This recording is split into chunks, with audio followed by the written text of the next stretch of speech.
Hi there and welcome to Garden to Kitchen. Today we're going to be looking at the Jiffy 7 peat pellet.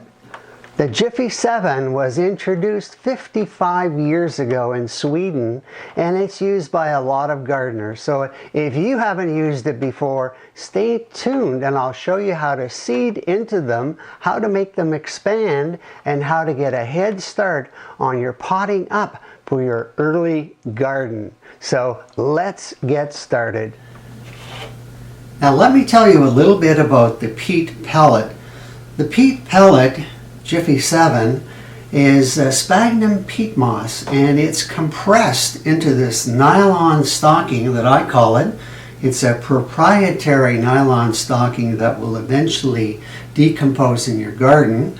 And along with the sphagnum peat moss is a sprinkling of lime to reduce the pH level in the sphagnum peat moss, and of course a bit of proprietary fertilizer to help the seeds grow until they're ready to be potted up. So how do you expand them? That's the key, of course. You have to add water to expand it. Now I'm going to show you a video that I took of the expansion of the peat moss pellets. I have a total of 7 in this tray, and all I did was add some water and I waited for them to start to expand, and then I continually adding water, especially a lukewarm water, and within no time at all they reached about 1 3/4 to 1 1/2 in height, and they were ready to accept the seed to move on from that particular stage. Now before we start to seed the peat pellet, I want to talk about trays. I've got a large tray in front of me right here. You can buy this at any box store, big box store. It holds 72 peat pellets. You can just watch me put in one. I got one in there, but it holds 72, and it comes with a nice cover here that you place on top that creates a lot of humidity, which will make the seeds germinate. And that's very nice, a very nice unit if you happen to want to have a lot of seeds growing.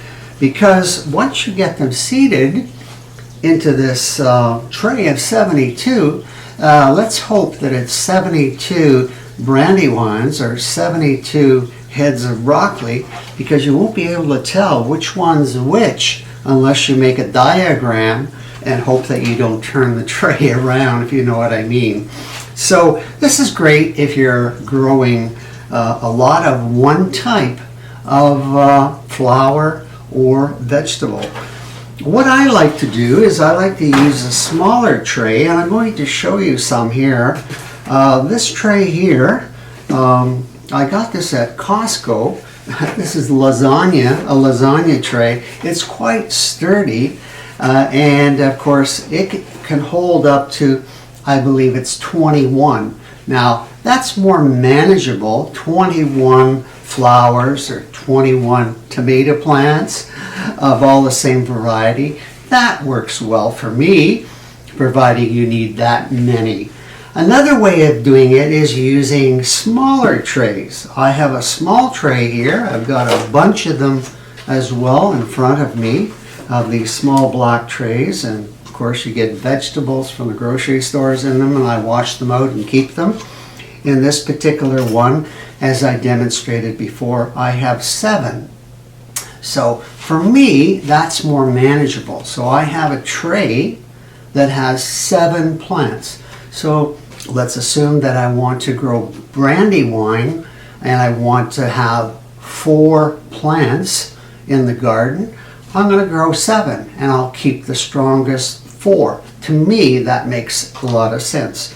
Now, how do I mark them? Well, I take a small marker like this and I put brandywine on the plastic marker, and I put the plastic marker in the tray. So it sits inside, and as they grow, I know that this plastic marker says brandywine, so that I know that these are brandywine tomato plants and not broccoli. Once they are large enough and the plant has grown large enough to be transplanted, I personally like to use a 6-inch pot like this one here that I fill with a growing medium similar to the Miracle Grow that I have on my side here.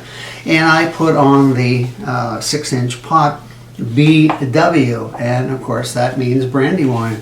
So when I pot them up, I place them in here and I know that I have a Brandywine tomato plant. For me, that works really well.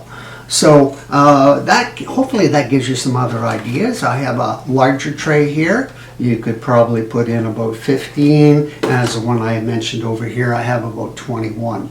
And then just put in a plastic marker inside and you know exactly how many flowers you have or how many tomato plants of a particular variety. That's, to me, a great idea. Now that we have the pellets expanded, ready for the seeds, let me demonstrate using these flower seeds, Calibrachoa, beautiful flowers. I've purchased these seeds from Stokes in Western Ontario, and they are a beautiful flower. They're in yellows, they're oranges, they're reds, they're violet, blue, just amazing, amazing colors. And I use them every year in my hanging baskets. And of course this year I'm going to seed them for the very first time. Now the Stokes people have sent me this small vial of pelleted seeds. So the seeds are so small that they're put into a pellet, and of course they keep them in this small plastic container because the seeds are so expensive. If you're buying a small quantity, they're about 50 cents per seed, and that's quite expensive. But they are expensive to buy. They're usually around $5 or $6 Canadian plus tax. So if you're buying the plants already grown, they can be expensive themselves. So I'm going to try and grow them this year. So what I've done is I've taken the seeds and using a wet toothpick dipped in water, I touched the seed and then I moved it over very carefully to each of the pellets. And hopefully they're going to germinate. I've done a practice run, and that's maybe what you should do. And hopefully they're going to germinate. I know they will. And then I'll have some beautiful flowers for my deck. And then I'll pot them up, of course, to the larger container and put them underneath my grow lights in the basement until we're ready to transplant them in the month of May, which is not that far off. So I hope you got some ideas from this. I hope you can grow or seed your seeds in Jiffy 7s for the convenience. It's certainly convenient and a great way to grow plants in your basement. Thanks for watching. Don't forget to subscribe. Hit that button on the bottom right-hand corner. Thanks for watching, and we'll see you next time. Bye-bye.